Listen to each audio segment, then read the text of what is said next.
Good morning, my name is Kathryn Harrison-Graves and I'm the Director for Membership and Accreditation at Advance HE, and we have the pleasure of sponsoring the THE Most Innovative Teacher of the Year Award. And I'm delighted to be joined by Dr. Liam Jarvis, who's the winner of this year's award. Hello, Liam. Hi, morning, Kathryn. I wonder if we could start, Liam, by asking you to just give us an overview of the particular aspect of your practice that's been recognised through this award and why you think that resulted in you winning the award this year. Yeah, so my responsibility is as Centre Director of Theatre Studies at the University of Essex within the Literature, Film and Theatre Studies Department. I guess a key aspect of my nomination for this award was, I guess, to do with the pivot in light of COVID-19, particularly for drama teaching mid-pandemic. Many subjects I know have been affected in quite profound ways by the impacts of the restrictions, and drama, I think, is particularly a subject that's particularly affected because of the nature of the way that we teach, the vocational aspects, the practical work that we do in class, the rehearsing. So much of our work is face-to-face. So I think there was something about habitual ways of working that were really shaken up by the pandemic. And so one of the things that was particularly affected was one of the initiatives that we brought in our department at the University of Essex is what we call intensive weeks. So intensive weeks are an opportunity over the summer term to invite what we see as a kind of cutting edge theatre company to come in and work with our students across 5 days, working as almost professional practitioners would with that company, and embedding that into our training so that the skill building is accredited as part of the degree programme. Which seemed like a great idea before COVID-19 struck. And then, of course, the problem was that I think it was about 4 weeks. We only had 4 weeks until this event was meant to happen. And we'd invited this extraordinary theatre company called Petra in to work with our students. And this is a company that make contemporary adaptations of Greek classical texts, but using gig theatre. So they've got a band on stage. The idea was that our students would be the chorus in this fantastic contemporary adaptation of the Oedipus myth. And then, of course, lockdown struck and our theatre was shut for 18 months. The prospect of the students being a chorus seemed impossible. The other thing that we were really concerned about was there was a fantastic employability opportunity where a tour of this work had been Arts Council funded, and there was the possibility that some of our students post-graduation would actually get a chance to tour with the production and be part of a tour production as paid performers. So it was an extraordinary opportunity. And then suddenly, with 4 weeks to spare, the whole thing was thrown into crisis. So in those 4 weeks, we had to think very quickly about how to adapt this learning activity. We had students that were in lockdown in Torquay, in Colchester, in Singapore, so all around the world. And I met very quickly to discuss how we might adapt this learning activity. So instead of approaching it and thinking, well, Zoom, can we do a Greek chorus on Zoom? Is that possible?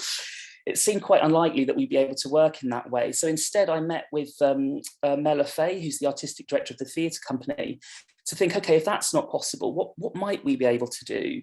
How can we sort of salvage this learning opportunity? There was also a consideration as an ethical consideration as well, because of course we're regularly employing freelance practitioners to come and work with our students.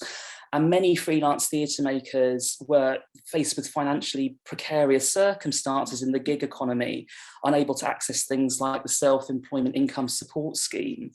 So there's a duty of responsibility we had to practitioners that we'd invited in over that period of lockdown. So I guess we saw this as an opportunity to kind of think about how we might work with practitioners to future-proof the discipline, how we might collectively find resilient strategies with both professional theatre makers and aspiring theatre makers students as well. And so we started to get creative and we thought, well, how can we were going to go to the theatre together to watch a production of the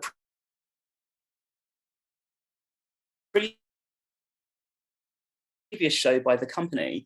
I worked very hard to reallocate budget from cancelled conference attendance and other kinds of activities that couldn't take place, and then reroute that funding to try and build a partnership with a company called Liver, who do streamed VR theatre services.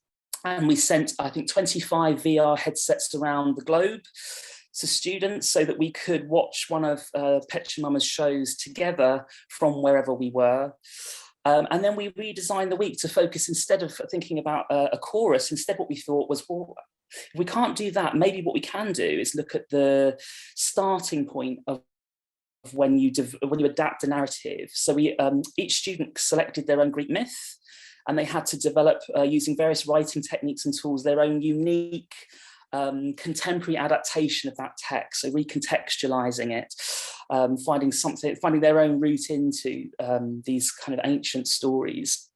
And the students were remarkable. I think one of the really heartening things is that I've learned through this whole process is, of course, you can't innovate in a vacuum, and you absolutely cannot innovate on your own, but actually it takes the goodwill and openness of students and practitioners and an entire community of people to find new ways of working. And I know many of our students were dreading or really disappointed at first, and then also really dreading the possibility of working entirely online. It felt almost like they lost something. And then it became apparent sort of through the week that I think we collectively learned just how much was possible, and that we still could forge these connections. And I think it was only about 3 months ago that finally we brought this production to our Lakeside Theatre when it reopened 3 months ago. And all of those graduated students had the opportunity to come back and finally to see this work that they would have been the chorus in. So it was a great way to sort of round that whole experience off. Great, thank you. And I love that you can't innovate in a vacuum. It isn't just a one man or one person job, is it? So I wonder how do you think that story of the work that you've done together with the students and the community, how do you think that ended up winning this year? I mean, because there's been a huge amount of innovative practice, there's had to be, and I wonder what you think made yours stand out as this year's winner. That's a good question. I think it was probably something about one of the tricky things, I think, when in a university setting, is the pace at which change takes to happen. So I think, and often for the very best possible reason. So things like quality assurance and various other mechanisms that are all about protecting the student experience, which in other circumstances are effective and important. But then when you're met with crisis, these mechanisms feel actually like change becomes very difficult, and certainly quick change. So I think there's something about the pace of change and having to get very creative with finding budgets was really challenging.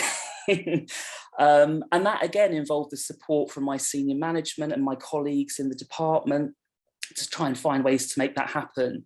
So I think the pace of change and I guess also that we really put a lot of weight, I suppose, on making the learning outcomes outward facing from these activities, because it felt important that there was a lot to learn, I suppose, from the company about their practice and the way they work, but there was also a lot to learn about what it is to be a theatre maker in the middle of a pandemic. And of course, the striking thing about this circumstance, there have been pandemics through history and theatre has survived, the Black Death and various other pandemics throughout history. But of course, this is the first post-internet pandemic that we've been faced with. So we're all learning. And I guess there's something about, even having 15 years of experience myself as a theatre director, there's nothing actually in my vocabulary that teaches me how to. So we're all, it's a great leveler, something like a crisis. So I think there's something probably about the pace of change, and also this, as I mentioned, about outward facing. We were really keen to get students to share their experiences with others beyond our learning community. So students were writing blogs. We created a mini documentary about the week and about the experience. So we were really keen to try and find ways, not just to adapt the week, but just to share, but also to share that learning with the wider community. And we had lots of feedback from colleagues at other drama departments. We sort of skill sharing, I suppose, and learning from each other. about how we can collectively find strategies to deliver teaching online in innovative ways. And it's something I've been continuing to learn throughout this year. So we've shifted now to blended learning, which again has been a whole different experience this term. So the learning never really stops. But I think probably there's something just about the pace of change and what we were able to achieve in a very short period of time, and also just putting the student voice and the learning from those experiences really to the foreground. Super, thank you, Liam. And you've touched on this already, but I wonder if you could just explain for us maybe how you're continuing to adapt, if I can use the phrase mid-pandemic, you know, how you continue to innovate your drama teaching in the environment we're currently operating in. So we ran a further intensive week since that initial one where we sent out the virtual reality headsets to students, and for that we'd learned a lot from the previous example, and this time we invited a theatre company called Theatre Rights to come and work with the students, who are a pioneering theatre company that make children's theatre site-based work and puppetry work. And we were sort of taking, I suppose, the learning from the previous intensive week and then applying it to thinking, okay, we now know the limits of what we can achieve, and we can start pushing at some of those limits.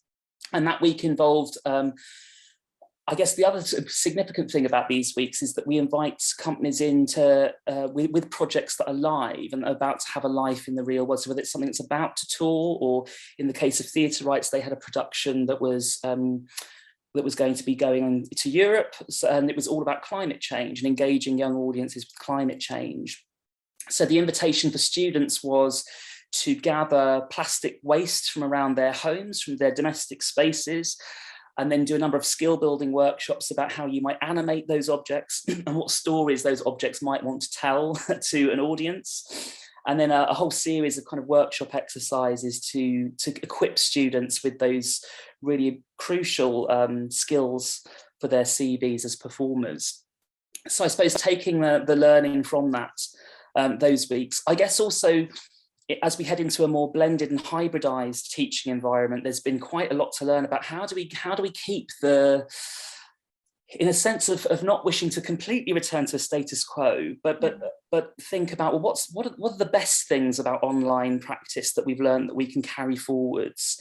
And there's a lot of things we learned about accessibility. There's a lot of things we learned.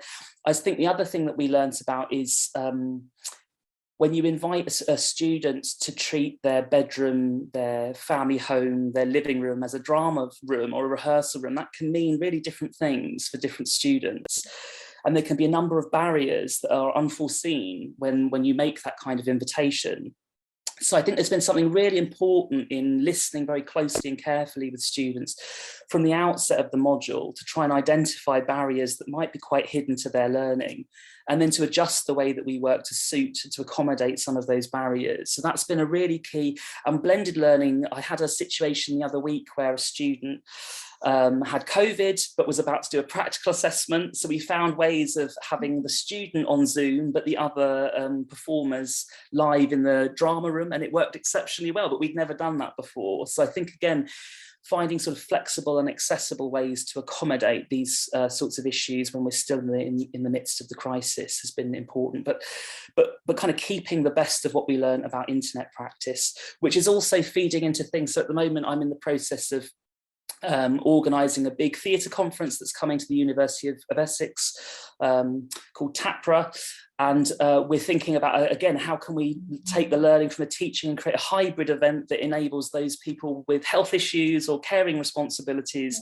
to engage remotely, as well as those people that might feel confident enough to come and join us on our campus. So it's influencing not just the teaching, but various other aspects of sharing our research and learning. Great, thank you, Liam. It is interesting, isn't it, how the pandemic that created social exclusion almost could also be a big driver for inclusion in the way that we approach a lot of things. Yeah, definitely, yes. One last question then, really, in terms of the impact of having this recognition both for yourself, for the centre, and I guess for the students as well, because they've been part of this that co-creation that's worked so well. So I wondered if you could just say a little bit about the impact.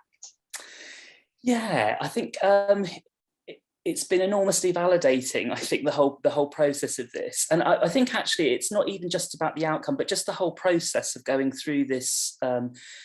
I think gathering together information for the nomination process is actually in itself a really good learning exercise, because one of the things that's quite challenging in a crisis is having space to reflect. It often doesn't feel like there is much space to reflect because we're in reactive mode. We're sort of constantly putting out fires.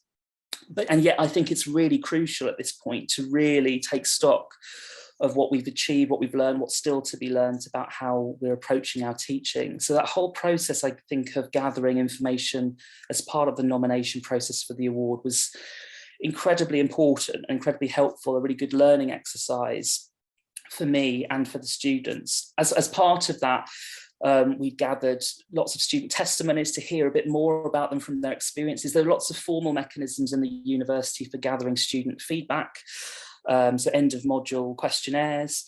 But I think through the pandemic, we built more informal mechanisms of gathering feedback as well. So opportunities to kind of find out from the outset of a module, what are people's learning circumstances, and can they kind of share that with us in an anonymous way so that we can find out how to adjust the teaching in a way that suits everybody.